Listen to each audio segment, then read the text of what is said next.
So this is us thinking out of the box a little bit. A secondary use for a mobile home.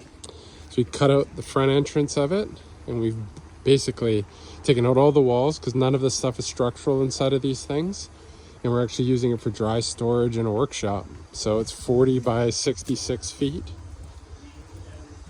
And we've got quite a few of these buildings that come through that don't really have any residential type of function left in it, but there's still life in them. And so, yeah, just put our own little lock on it.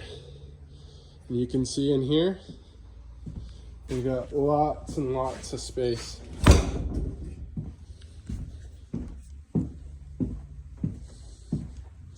It's bone dry.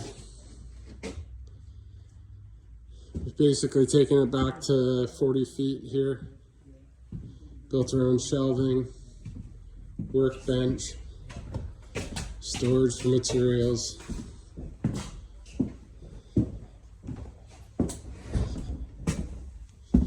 then another little back area that we built with shelving.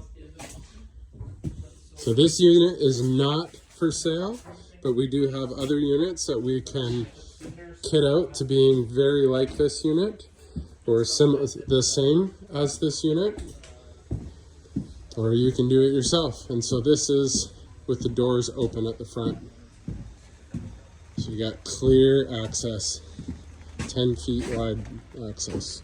One second. Check out those stairs. Those are, look how beefy those stairs are. Yeah, and so you can build stairs for access. Then you can pull dry wood in 16 feet. You don't have to spin it.